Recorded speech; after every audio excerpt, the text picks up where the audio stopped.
ఇది నేను గొప్ప చెప్పినట్టు కాదు, అది గ్యారంటీగా పబ్లిసిటీ వచ్చేస్తుంది. ఇంకేంటంటే నేను జరిగిపాటిన సింహారావు గారికి 116 ఇచ్చి ఇక్కడ ఉపన్యాసం ఏర్పాటు చేశాను. 116 దానికి కింద 20 రూపాయలు ఇచ్చాను. ఆయన సభలో చెప్పారు కూడా, యానం బస్ దాకా బండి మీద తీసుకెళ్లి బస్సు ఎక్కి ముందు 20 రూపాయలు జైలు పెట్టారు. దాని కొన్ని బస్ ఛార్జీ ఆయనకి పద్మశ్రీ వచ్చేసింది. ఇంతటి గౌరవంతో ఇచ్చిన అవార్డు ప్రభా అవార్డు తీసుకోవడం అనేది నాకు మహద్భాగ్యంగా భావిస్తున్నాను. నా అదృష్టం ఏంటంటే నేను నా కుటుంబం కానీ నేను నా సంపర్కంలోకి వచ్చినటువంటి వ్యక్తులు కానీ అందరూ కూడా నన్ను అభిమానించారు, ప్రేమించారు, గౌరవించారు. సో అంటే నేను కాకినాడ వచ్చి 1976లో వచ్చాను. 1971 ఫిబ్రవరి 14 నాడు నాకు నేను హాస్పిటల్ ప్రారంభించాను. అప్పటికి ఇంకా లవర్స్ డే రాలా. సో స్వాతంత్ర సమరయోధులు డాక్టర్ చెలికాని రామారావు గారు మా హాస్పిటల్ ప్రారంభం చేశారు. అంటే ప్రారంభించిన వారి చదవ కూడా ఉంటుంది, ఆశీర్వాదం కూడా ఉంటుందేమో. పుస్తకాలంటే పిచ్చి ప్రేమ, పిచ్చి వ్యసనం, పాజిటివ్ వ్యసనం. అంటే నాకు అక్షరాలు చదవటం వచ్చిన దగ్గర నుంచి పుస్తకాలు చదివేదాన్ని. చదవగా రాయాలనిపిస్తుంది కదా. అలా మెడిసిన్ ఫస్ట్ ఇయర్ లో ఉండగా ఒక కథ రాశాను. ఏమీ తెలియకుండానే ఒక ఆంధ్ర పత్రిక దీపావళి కథల పోటీ ప్రకటిస్తే దాన్ని పంపించాను. అయితే నా కథ చేయలోపు టైం అయిపోయింది, తిప్పి పంపించారు. ఆ ఒక్క కథ నాకు తిప్పి పంపించిన కథ, మిగతా కథలు ఏమి నాకు తిప్పి పంపలేదు అసలు. ఆ కథ మళ్ళీ నేను ఇంకా టైం ఉంది ఆంధ్ర ప్రభకి, సో మళ్ళీ పంపించి వదిలేశాను. మనకి అంత గొప్ప కథలు రాసేస్తామని ఏమో లేదు కదా. ఒక రోజు నేను హాస్టల్లో మేము ఫ్రెండ్స్ అందరం కూర్చుని హ్యూమన్ బోన్స్ పెట్టుకుని చదువుకుంటున్నాం. టెలిగ్రామ్ వచ్చింది. అప్పుడు అన్ని టెలిగ్రామ్ తప్ప ఇంకా తెలియదు కదా.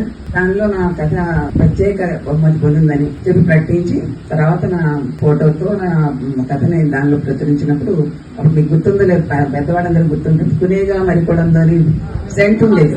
ఆ సెంట్ రాసి పంపించేవారు. సో అంటే ఆ సమయంలో అంటే 18 ఏళ్ల వయసులో అది ఆనందం అతనికి చెప్పలేము. అంత గుర్తింపు. కథలు రాస్తానంటే అనుకున్నాను. విద్యార్థులందరూ కూడా చాలా గౌరవించేవారు. ఆ వెళ్ళడం ఎప్పుడు వెళ్ళానంటే 88లో కలిసాను. అంటే అన్నాళ్ళు ఎందుకయిందంటే ఇంకా డాక్టర్ గారు నాకు అవసరం లేకపోయారు. మేడం కూడా అప్పుడు చాలా బిజీగా ఉండేవారు. పెట్టిన కొత్త నుంచి బిజీగానే. ఎప్పుడు మీకు తెలియదు అప్పుడు మనకి అప్పుడు సిటీ బస్సులు ఉండేవి. డాక్టర్ విజయలక్ష్మి బస్ స్టాప్ అని వచ్చేవాడు అక్కడ దిగడానికి. అందరూ విజయలక్ష్మి బస్ స్టాప్ వస్తుంది, ఎవరు దిగుతారు ఇక్కడ దిగండి అంటే 2 టౌన్ నుంచి అటు నుంచి వెళ్ళిపోయేవాళ్ళు. అంత ఫేమస్ ఆవిడ. అలా అయిపోయి అప్పుడు 88లో మాత్రం ఎందుకు చేరానంటే వాడు 1982లో చైతన్య వనితా మండలి అని చెప్పి ఇక్కడ ఎక్కడా మనకి మహిళా మండలి లేదు. అప్పుడు గాయత్రి మహిళా మండలి అని జగన్నాథపురంలోనే ఉండేది ఒకటి. అక్కడికే వెళ్ళేవారు వీళ్ళందరూ.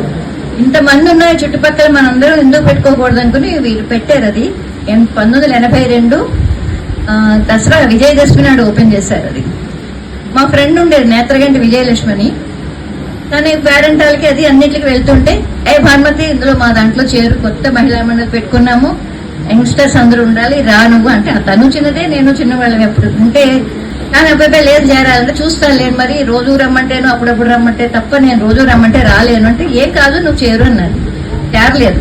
ఒక ఏడాది 88లో కూడా లైఫ్ మెంబర్షిప్ 116 రూపాయలు కట్టేసి నాకు రసీదు పట్టుకొచ్చి, ఇదిగో ఇప్పుడు నువ్వు చైతన్యవంత మండలి మెంబర్వి, అప్పుడప్పుడు వస్తూ ఉండు. ఒక మహిళా మండలి అధ్యక్షురాలుగానే నేను పరిచయం ఆవిడకి. ఆవిడ నాకు డాక్టరే, కానీ నేను డాక్టర్గా పరిచయంతో ఆవిడతో వెళ్ళలేదు. సేవకి ఆవిడ సంస్థలో ఒక సభ్యురాలుగా ఆవిడతో నేను పరిచయం పెంచుకున్నాను. ఆవిడ మామూలుగా మా తాతగారు ఎప్పుడు అనేవారు, డాక్టర్ ఎప్పుడు కూడా సైకాలజిస్ట్ అవ్వాలి, కౌన్సిలర్ కూడా ఉండాలి. వాళ్ళలో ఆ 2 గుణాలు, ఆ 2 పాత్రలు వాళ్ళు పోషించగలగాలి అని చెప్పి మా తాతగారు డాక్టర్ గారి పేరు శాస్త్రి గారని అమలాపురం ఆయన చెప్తుండేవారు ఇప్పుడు. కానీ ఈమె అందులోకి ఎందుకు వచ్చారు నాకు అనిపించింది ఏంటంటే, పేషెంట్ తో మాట్లాడుతున్నప్పుడు వాళ్ళు కొన్ని బాధలు చెప్పుకుంటుంటారు. ఇప్పుడు డైరెక్ట్ గా వాళ్ళ రోగం గురించి మాట్లాడరు. వాళ్ళకి ఆ రోగం ఎందుకు వచ్చింది, ఎలా వచ్చిందో చెప్తారు. అంటే ఆవిడ వెనకాల కథలు నేను కూడా అవన్నీ విన్న మీదటే ఆవిడ పేషెంట్ చెప్పిన కథల పుస్తకం కూడా వచ్చిందేమో అని అనుకున్నాను. ఆ కథలు వినడం వల్ల ఆవిడలో ఆలోచన వచ్చి ఉంటుంది, ఇలా వైద్యం చేయడం కాదు, వారి దగ్గరికి వెళ్ళి వాళ్ళ సమస్యలకి మనం పరిష్కారం చూడడం. కొంతమంది నా దగ్గరికి వస్తున్నారు, ఇలాగ రాని వాళ్ళు చాలా మంది ఉండుంటారు, వాళ్ళకి మనం ఏం చేద్దాము అని చెప్పి అప్పటి నుంచి ఇంకా చైతన్య వనితా మండలి ద్వారానే ముందు చాలా కార్యక్రమాలు అది చెప్పాలంటే అసలు వందలు దాటిపోయి ఉంటుంది, వేల సంఖ్యలో కూడా వెళ్ళిపోయిందేమో తెలియదు. కానీ అంతలాగా అన్ని అవేర్నెస్, మా హెల్త్ అవేర్నెస్ ప్రతి డాక్టర్ గారు కాబట్టి న్యూక్ అండ్ కార్నర్ అంటే ఎవరు వెళ్ళని చోట్లకి వెళ్ళి చేస్తుండే వాళ్ళం. రత్నప్రభ గ్రంథాలయం ఆవిర్భావ దినోత్సవం శుభ సందర్భంగా వైద్య శిఖామణి, విదుషీమణి, సేవా సంజీవని డాక్టర్ ఆలూరి విజయలక్ష్మి గారికి పల్లెపాలెం ప్రభాగౌరవం అందిస్తూ సమర్పించు సన్మానాక్షర కుసుమాంజలి. అన్నుల మెల్లగా కూడపాటి వారింటి వరఫలం, అల్లూరి అచ్యుతరామం పుణ్య దంపతుల ఒడి చేరిన లక్ష్మీ కటాక్షం, ఆలూరి వారింట మెట్టిన వైద్య మణిపూట.